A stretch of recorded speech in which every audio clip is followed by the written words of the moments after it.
Oke, kalau Mangara deemnu ishii kana xumurreetu warra qubee hin dandeenye yookiin immoo warra jechoota uumuu hin dandeenye irratti deemnaa fi eeyyamnaa dubbisa kana. Nayyalaan. Okay.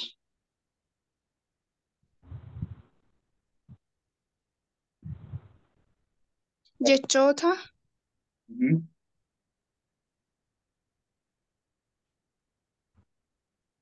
itti aanee kan jiru mhm, sagalee mhm,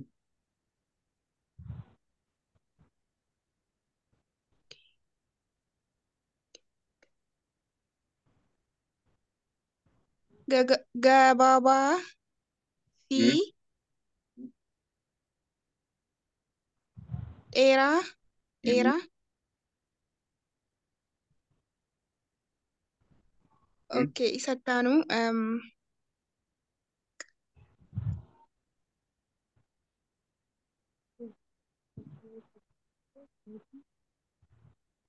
qaban Mhm.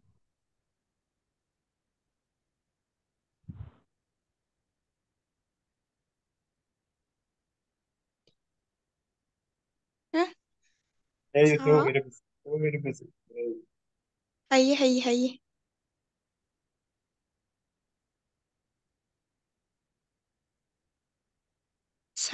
sadiidha barsiisa. Okay.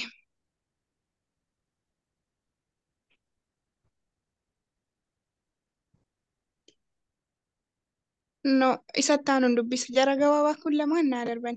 Isa dheeraa nayyaala.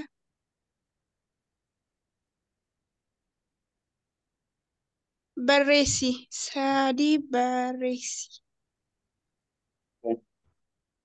Sama suuta itti xiqqeessee dubbisaa turte amma immoo dafii dafiitii itti tokkotti dubbisi yoo reedii dubbisteetta dhaqaan dafii dafiitii walitti dubbisi.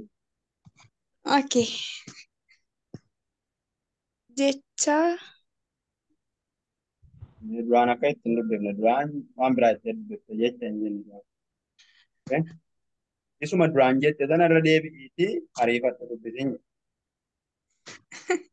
hayye jechoota itti fufii dubbisi dafii. jechoota sagalee ga gabaabaa fi dheeraa hayyee nan ga'u nagaa waliif fide dubbisi. Itti biddeen dubbifne yoo ta'e nuun galu qaamaan ta'e jechaa jirtu nuun galu hin xumurre waan ta'eef rarraastee hambiste. Kanaaf yeroo duraa adda baaftee jecha tokko tokkoon dubbiftee amma immoo tokko tokkoon dubbiftee sammuutti qabattee sana walitti fuftee naa dubbiftu jechi isaa nuun gala. An amma yeroo haasa'u yoo walitti fufee haasa'uu baadhee jecha tokko tokkotti dubbadhee daqiiqaa shan booda jechatti sattaan dubbadhee daqiiqaa shan booda jechattaan dubbadhe waan haasa'uutiin ni galaa.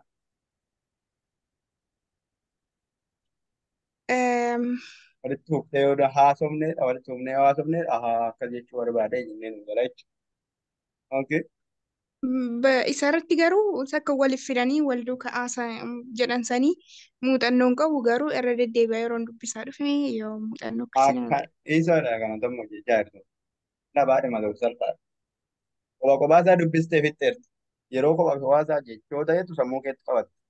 Malee sammuu kee keessaa jecha isa jedhu gattee sagalee ittiin ceetu. Jechoota sagalee gabaabaa fi dheeraa. Kanaaf sammuu keetti qabachaa deemtaa jechuudha. Sadii jalqaba dubbata. Afaan Oromootti kun nama harkaan badu. Maalan jedhee jechoota sagalee gabaabaa fi dheeraa. Maal godhan?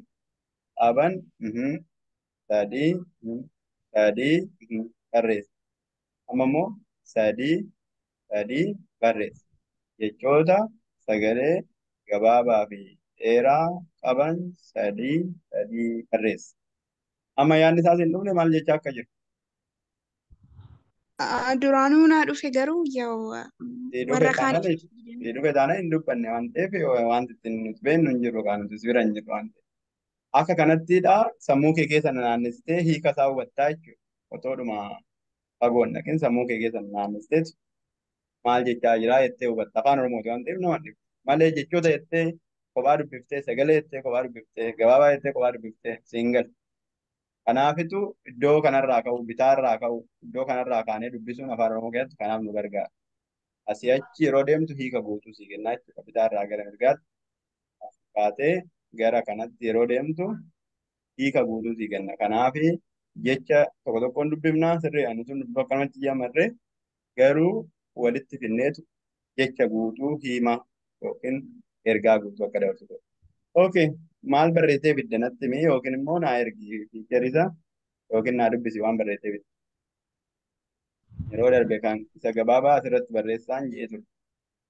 Gabaabaa asirratti barreessaan jedhee dheeraa asirratti barreessaan jedhee jechoota sadii sadii barreessaan jedhee keessaa kan fiddee dhufe.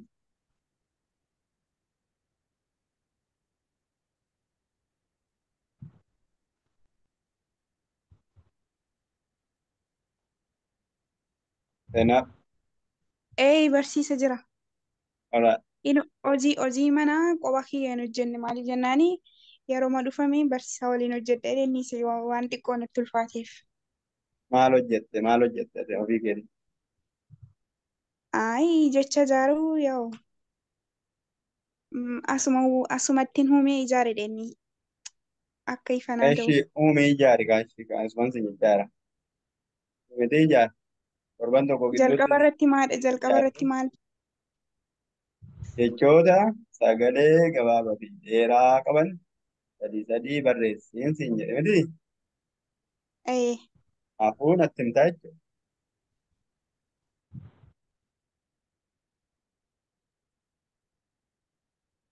Jetteen dhumnee asitti Hayyee gabaabaa barreessu mana. natti himee barreessitii qubee isaa natti barreessee ilaala gabaabaa ta'utti.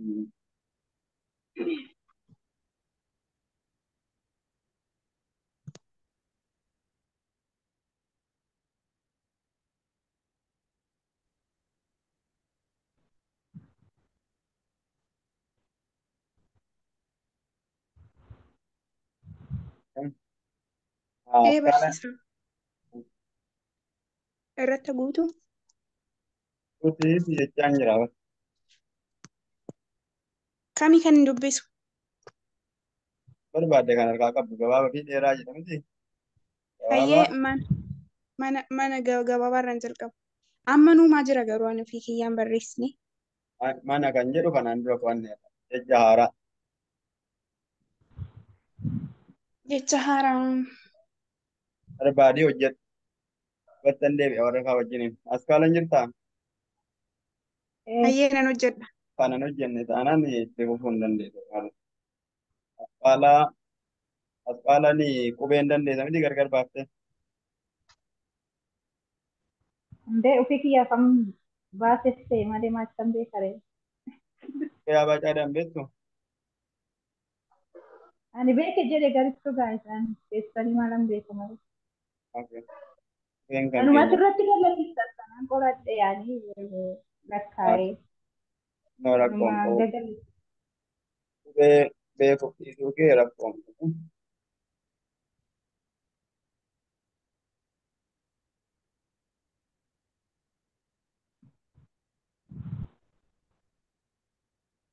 Okay, askaalan jirta taanaan qubee kana nu dubbiftaa jechuudha. Kana beekuuf dhiisu. Qubee nama diimaadhaan barreesse kana nu dubbiftaa jechuudha. Qubeen kun maal?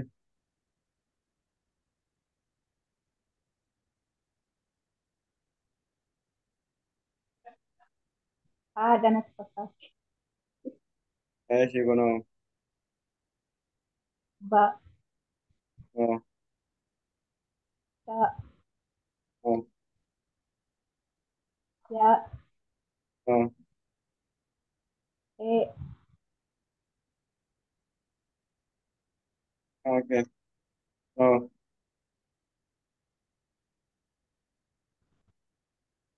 fa, no, ga, no,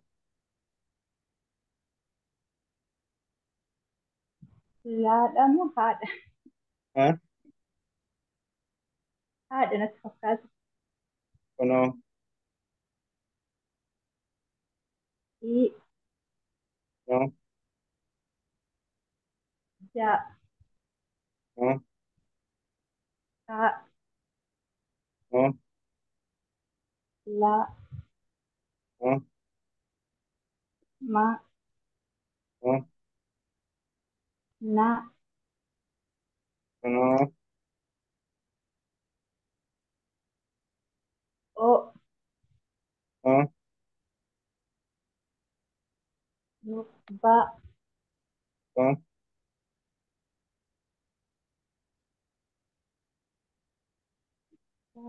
eh, ra, qa, no, ra, no, ta, no, ta, no, u, no, ba, ba, no, wa, no, a, no, Na- ya, ma, ya, za natti fakkaata. ora, hundumaa murteetta ma wanta addaa tokko hin jiru eshi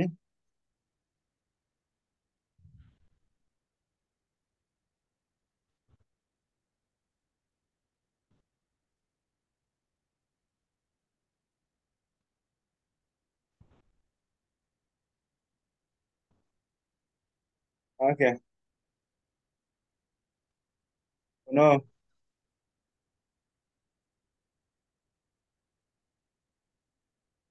Za, okay no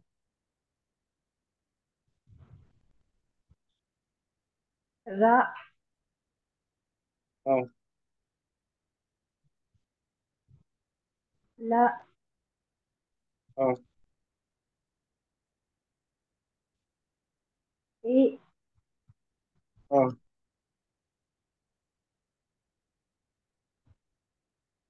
na, no u, no wa,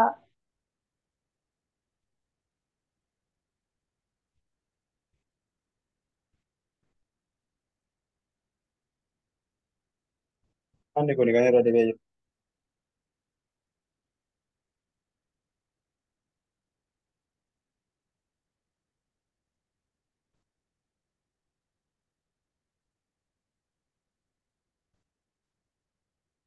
kan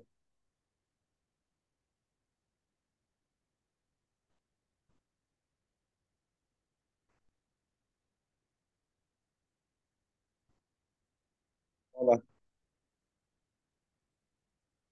na gaafachaa jirta. Na gaafachaa jirta. kan kun baanyi Fixeessee beena. Baa, baadhan. eshi oru fitta qubeen kun on ni jalqaba irra jiru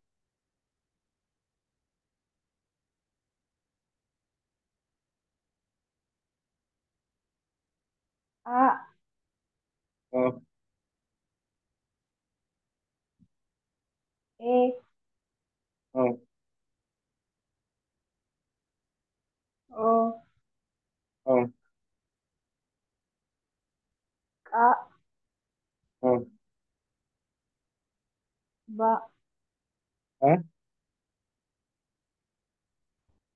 ba, baamo no kuno kun maan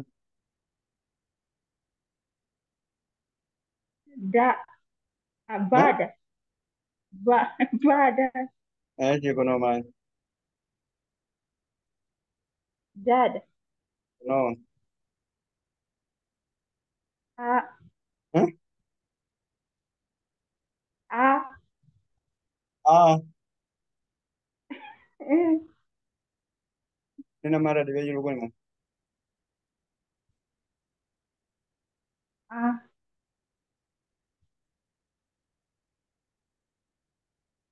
qubeen kun baadha maal? gaa'in.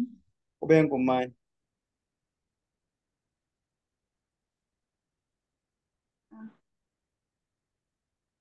Baadha ga'a. Akkamitti dubbatastii jecha wayii innaa jamma kun wanti qubee kanaan ka'u maal? Maalni baa? Ba Qubeen dhaggeeffadhee jira beeksisa hubachiiste yaani maa irraan kaa'amnaan jecha okay. ijoollee hubachiistu. Qubeen kun maalni qubee namarra dhibee jiru?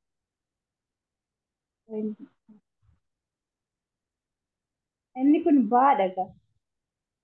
Akkamitti sagalee tokko waamtame? Lachuu sagalee tokko waamamaare? Inni namarra dhibame. Maal hundee neemnaa qallisaadha. Isa kanaaf akka sirba dhufee tureeni. Inni kun paadha. Paa jechuun poolisii akka jennu jechuudha. Paa. Poostaa akka jennu jechuudha. Inni sun baadha. Baa jechuun baacaa akka jennu jechuudha. Sagaleen isaa tokko ta'uun qabu.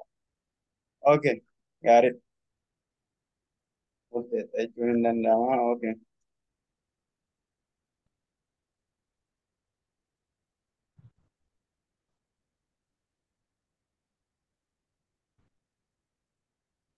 Dachaa meeqa qabna? Torba jira. Isas immoo na Okay.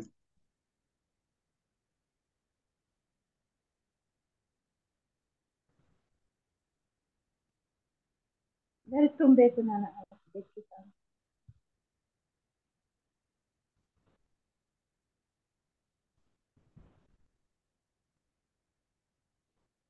Keewwan dachaa isaan kanaadha jechuudha isaan nuti fayyadamnu.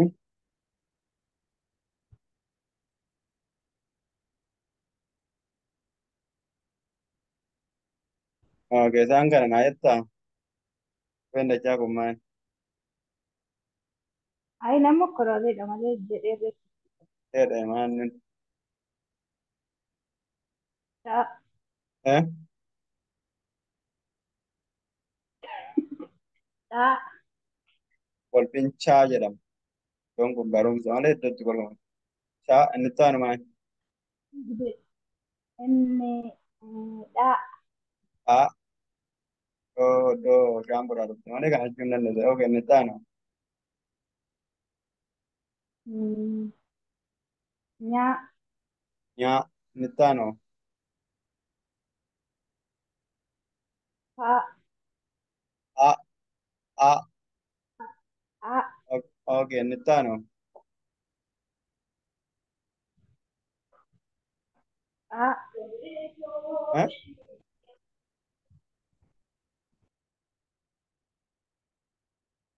Inni kun shaa jedhama akka bishaanii jechuudha. Inni taanu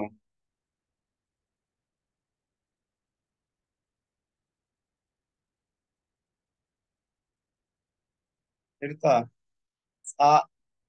Tsaa akka tsahaayii jechuudha. Inni kun inni taanu inni dhumamaan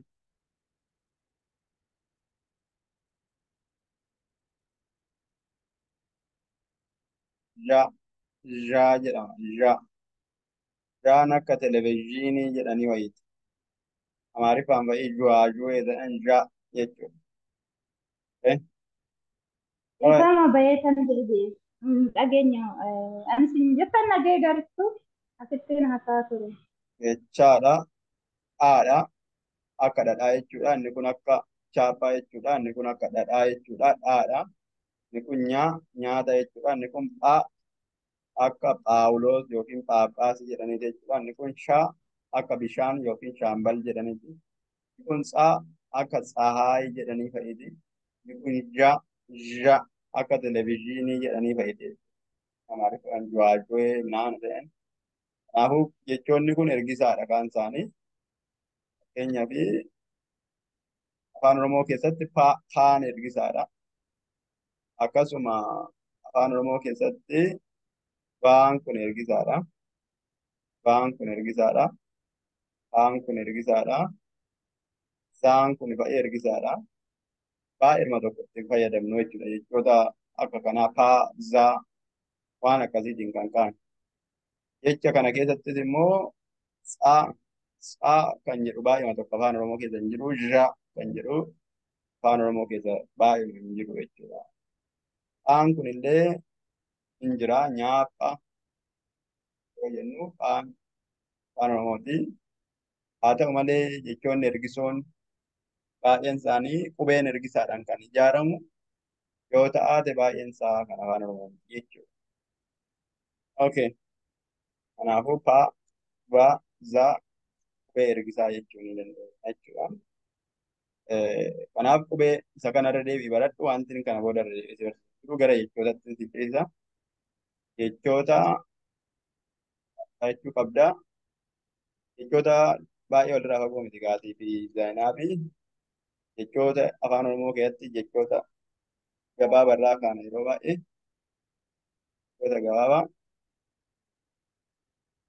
jechoota dheeraa,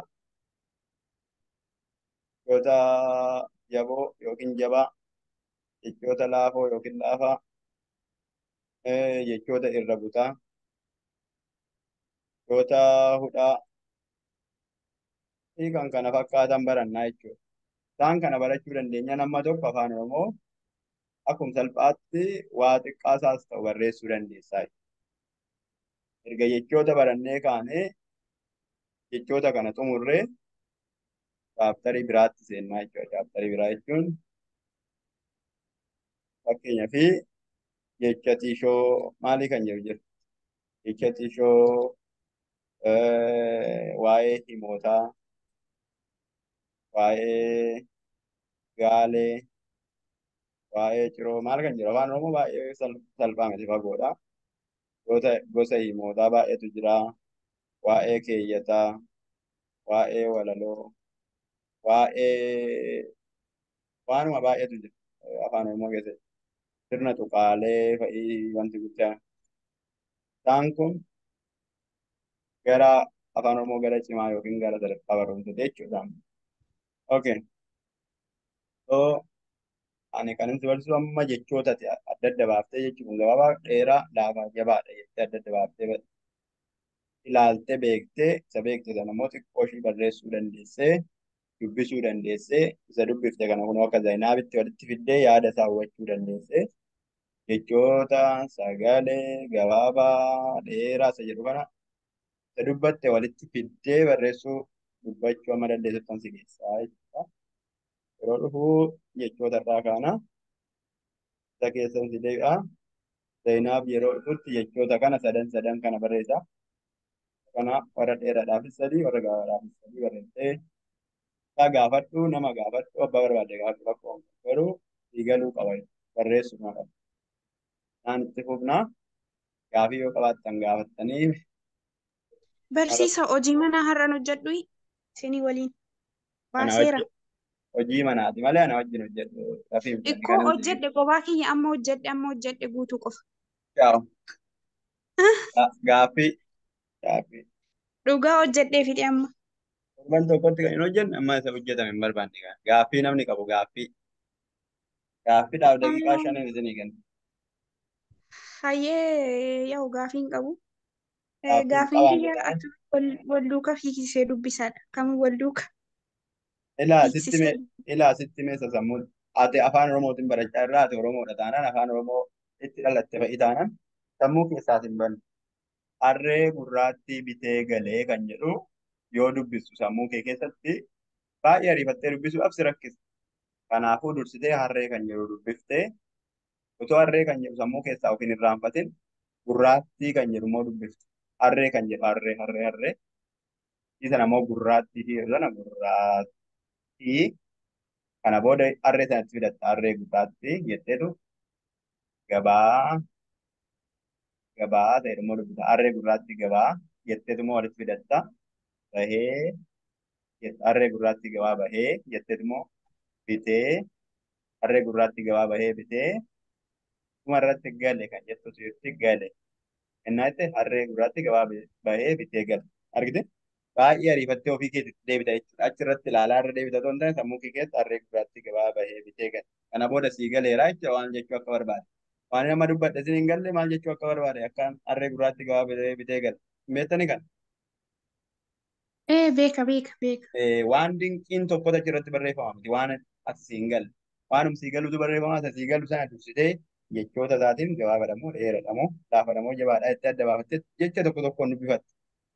Edda jechicha dubbifattee jecha isa dura dubbifatte isa bitaarraa kaasee gara mirgaatti dubbifna afaan oromoo akka arabaa miti jechirraa akka hin deebinu jecha isa bitaarratti jalqaba isaa dubbifatte sammuu keetti qabachaatuma isa lammataa dubbifatte jalqabaa fi lammataa sammuu keetti qabattee isa sadaffaa dubbifatte akka itti jechoota salphaarraa kaana malee si'um tokkoon jecha guddaarraa kaanee paaraagiraafii tokko dubbifnaa miti jechuudha. Kanaaf jedhan nuti kan gabaabsinee deemaa jirru walum jala gara booddeetti immoo kan gargar hin cinne sarara shan dubbiftaa jechuudha. Sarara shan sana hubachuu danda'u qabu. Gaafa qoramtu sarara shan sana kana barreessee walakkaa keessaa bakka duwwaa kaa'ee sii darba. Sammuutti qo'attee sammuu kee keessatti qabattee hin jenne taana waan itti guutuu hin qabdu jechuudha bakka duwwaa ta'e.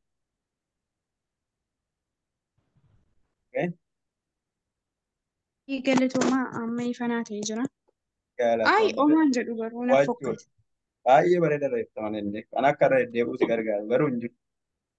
Alright, ati askaalan sirriitti qubee kana booda dugda duubatti hin deebinu sirriitti qubeen abaa caadaan maal fakkaatti xinnaanchi maal fakkaatti dachaanchi maal fakkaatti xinnaanchi maal fakkaatti qubeen kana kanaadha jettee dhuftee yeroo dhufu immoo jechoonni afaan oromoo jecha gabaabaan qubee irraa qubee dubbachiifturaa qubee dubbifamaadhaa akkamitti akka ijaaramu jechi dheeraa jecha jabaa jecha laafaa laallaa jechuudha.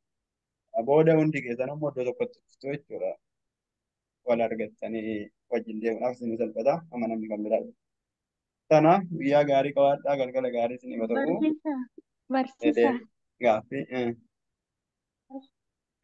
nagaan siif haa ta'u, nagaan isiniif haa ta'u hunda keessaniif iyyuu. amiin. Eshi Ani galatooma. torbee har'aa kan inni garee kanatti hirmaadhee